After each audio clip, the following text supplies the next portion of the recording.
Lesson 35, a simple role-playing game.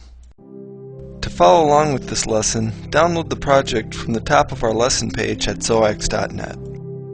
In this lesson, we are programming a simple role-playing game. The gameplay works like this. Our hero starts out in a small dungeon with 10 monsters, numbered 0 through 9. The hero moves in 4 directions using the keys W, A, S, and Z. To attack a monster, the hero just moves into it.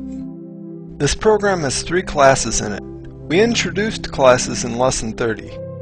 The first is called Creature and is used to represent the hero and monsters in the dungeon. The second is called Dungeon and holds the map of the dungeon. The third is fairly long and is called Role-Playing Game. This one does the bulk of the work. At the end, we have our main program. Our creatures have 3 attributes, which correspond to our private data members' attack, defense, and hit points. We covered private members in Lesson 34.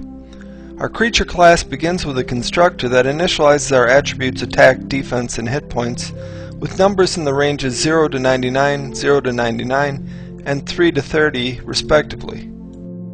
We explained constructors in Lesson 32. Below the constructor is the member function attack.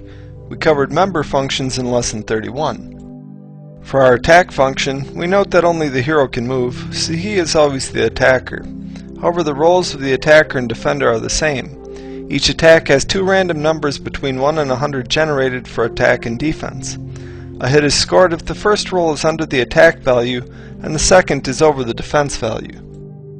Lastly, we have the isDead function, which simply checks whether the hit points are at 0. Our second class, Dungeon, contains a simple 10 by 10 array of chars that are set to spaces for corridors or asterisks for walls. The constructor initializes the maze, and the getMaze function simply returns the char at the location. Our third class is called Role-Playing Game and holds a dungeon, a creature for the hero, an array of 10 creatures for the monsters, and a 10 by 10 array of creature pointers to designate the locations of the monsters and the hero.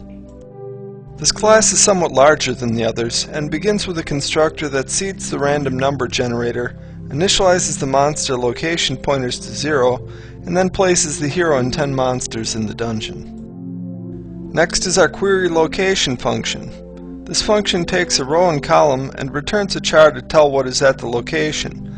A space for nothing, an asterisk for a wall, a number 0 through 9 for a monster, and an H for the hero. After query location is the moveHero function. This function takes in one of 4 directional keys and translates it into a movement. The function begins by locating the hero. Then we adjust the next location to where he should move to. Finally, we check whether the square that he moves to has a monster or a wall on it and handle that accordingly. If the hero actually moves or attacks, we return true to update the game. The rest of the functions in this class are fairly simple. We have the printBoard function, heroisDead function, removeDeadMonster function. This function sets any location pointer to 0 if it points to a dead monster. After this, we have our allMonstersDead function to check whether any monsters are still alive, since killing all the monsters is a game-ending condition. Finally, we have our locateCreature function, which takes a creature pointer and gets its coordinates. We use this to locate our hero when we move him, and to locate dead monsters that need to be removed. Lastly, we have our main function, which creates a game object and then runs the game loop. The game loop prints the board and then gets the next move and processes it. If the move was valid, then we check the end of game conditions, such as the hero dying or all the monsters getting killed. We remove the dead monsters at each loop. This concludes the lesson.